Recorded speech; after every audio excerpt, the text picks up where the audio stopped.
In an exclusive interview to Times Network, Uttar Pradesh Deputy Chief Minister Keshav Prasad Maurya asserted that the voters will choose development and security this time around.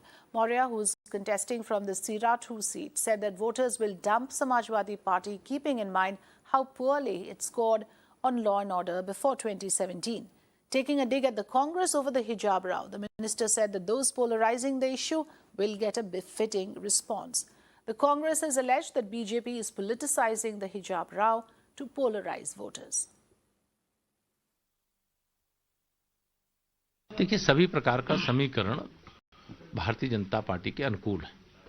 हमने सबका साथ, सबका विकास, सबकी सेवा और सबको सम्मान देने का काम किया है। इस कारण से मैं ये बड़े विश्वास के साथ कह सकता हूं कि लोगों ने जिस प्रकार से 2014 में, 2017 में, 2019 में भारतीय जनता पार्टी का साथ दिया था, वैसे ही 2022 में भी पहले चरण से लेकर के अंतिम चरण तक के मतदान में वो भाजपा का साथ देंगे, क्योंकि लोगों ने अतीत यानी पिछला 5 साल का कार्यकाल भी देखा है और हमारी सरकार का 5 साल का कार्यकाल भी देखा है और आगे भविष्य के लिए कोई खतरा नहीं चुनना चाहता है, सुरक्षा चुनना चाहता है। तो मुझे विश्वास है कि लोग खतरे को आमंत्रित नहीं करेंगे, सुरक्षा का कवच ही धारण करने का काम करेंगे। समाजवादी पार्टी की तरफ से लगातार कंप्लेन आ रहा है कि लोगों को मतदान नहीं करने दिया जा रहा है, ईवीएम का हवाला दिया जा रहा है। साथ ही साथ दूसरा सवाल मेरा यह है कि जयंत चौधरी, जो कि आरएलडी प्रमुख है, वो आज मतदान करने नहीं जा पा रहे हैं क्योंकि उनका यह कहना है कि चुनाव प्रचार की वजह से वो व्यस्त। देखिए, मतदान को लेकर के कोई शिकायत किसी राजनीतिक दल नेता को होगी तो अपना आयोग से शिकायत करते हैं। हमें भी कोई शिकायत होगी तो हम भी आयोग से करेंगे। लेकिन लोकतंत्र में हर नागरिक का ये अधिकार होता है मतदान करने का, और अगर वो मतदाता कोई भी है और वो मताधिकार का प्रयोग नहीं कर रहा है तो मैं तो मानता हूं उनको भी मतदान करना चाहिए। लेकिन जो इस प्रकार का निर्णय लिए हैं, इसका सवाल तो उन्हीं से पूछना चाहिए। अच्छा सर, आखिरी सवाल मेरा, हिजाब का मुद्दा कर्नाटक से उत्तर प्रदेश आ गया, क्या लगता है ये जो विवाद है इसका कोई असर मतदान पे पड़ेगा? मैं नहीं समझता हूं। इसका कोई उत्तर प्रदेश से भी लेना देना नहीं है या कोई दलों से लेना देना नहीं है। जिन लोगों ने इस मुद्दे को चुनाव के अंदर एंट्री कराने की कोशिश की है, उसका जवाब मतलब चाहे वह कोई भी हो, वह देने का काम करेगा और करारा जवाब देने का काम करेगा। आप लोग कॉन्फिडेंस है कि पश्चिमी उत्तर प्रदेश में जनता? हमने पश्चिमी उत्तर प्रदेश और पूर्वी उत्तर प्रदेश, हम पूरे उत्तर प्रदेश को लेकर कॉन्फिडेंट हैं और हम 300 से ज्यादा फिर सीटें जीतेंगे। फिर 10 मार्च को जब समाजवादी पार्टी का नाम बदल करके यूपी की जनता समाप्तवादी पार्टी कर देगी और उत्तर प्रदेश में भाजपा की सरकार बन जाएगी, तब लोग मेरी बात पर विश्वास करेंगे। अभी नहीं कर रहे हैं। तो जाहिर सी बात है, ये थे केशव प्रसाद मौर्य जी, जिनका साफ तौर पे यही कहना है कि वो बेहद कॉन्फिडेंस है और पश्चिमी उत्तर प्रदेश की जनता जो है इस बार फिर सुरक्षा के नाम पर वोट करेगी।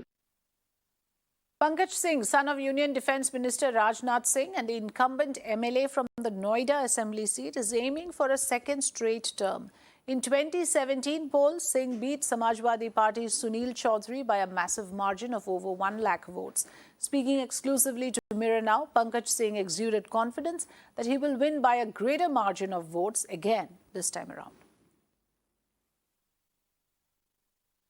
कोई फाइट नहीं है, मैं बिल्कुल कॉन्फिडेंट हूं और बड़ी जीत होगी प्रचंड बहुमत के साथ। पिछली बार और इस बार में कितना डिफरेंस आने वाला है आपका? पिछली बार तो बहुत, पिछले रिजल्ट में तो मुझे लगता है कि काफी ज्यादा मत भी मिलेंगे और मार्जिन भी बढ़ेगी। जिस तरीके से ग्राउंड रिपोर्टिंग हो रही है उस तरीके से ये पता चल रहा है कि बीजेपी की सीट्स कम आ रही हैं, तो आपको क्या लगता है कौन सा ऐसा एरिया, क्या वेस्टर्न बेल्ट कमजोर हो रही है? क्योंकि फार्मर्स मुद्दा था, किसान इतना बड़ा मुद्दा, इतने तरीके से रोड पे बैठे हुए थे और वेस्टर्न यूपी में डिमांड कर रहे हैं किसान कि वोट बीजेपी को ना दिया जाए। वो किसान जिसके बच्चे देश के बॉर्डर पर खड़े होकर जीवन की अपने परवाह किए बिना रात दिन भारत माता की रक्षा करने के लिए खड़े हैं, उन हमारे फौज के, उन सेना के, उन बहादुर जवानों के साथ खड़े होने के बजाय जब सपा बसपा कांग्रेस ये चाइना और पाकिस्तानियों के साथ खड़े हो जाते हैं, तो हमारे देश का किसान कैसे सपा बसपा कांग्रेस को बर्दाश्त कर सकता है?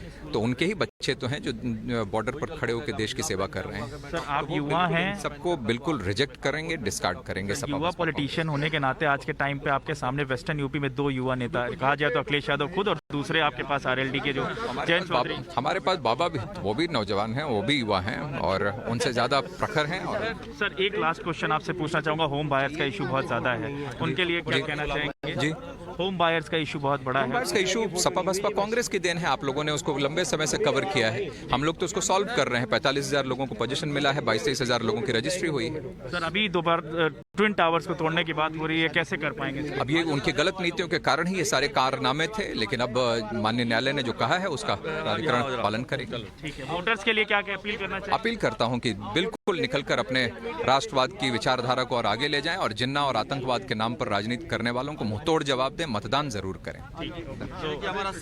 This was Pankaj Singh, who was just speaking to us, and he's very much confident about his victory. With video journalist Mohammad Amil, I am Alok for Mirror Now. BJP is banking on development card this poll season in Uttar Pradesh, and speaking exclusively to Times Network, Ghaziabad MP VK Singh has said that Uttar Pradesh needs at least 15 years with the BJP in order to boost development. See, before 2017, if you take Ghaziabad and you look at Ghaziabad today, there's a whale of a difference. Whale of a difference. I remember when I came here in 2014, it used to take almost 2.5 hours to reach Delhi. I'm sure today you've taken half an hour. Isn't that progress? Now that progress has come about because we had a chief minister who wanted progress, who wanted security for people, who wanted to look after people. And especially during the COVID period, where a state which has 22 to 25 crore people, look at the percentage of casualties and look at the arrangements that have been done during that period, and you'll find the difference. So a lot of senior citizens also that came in to vote said that law and order was one of the priority areas why they were, going in to vote. How do you look at the law and order situation? Do you think there's room for improvement? Law and order situation is improved, but if you think that 5 years you can turn around everything, no. There's a lot that is left to be done. We need a larger police force for which recruitment, training, etc. will be done. You require an overhaul. And that is why Uttar Pradesh requires minimum 15 years with BJP and a government that wants to care for people to make things much better.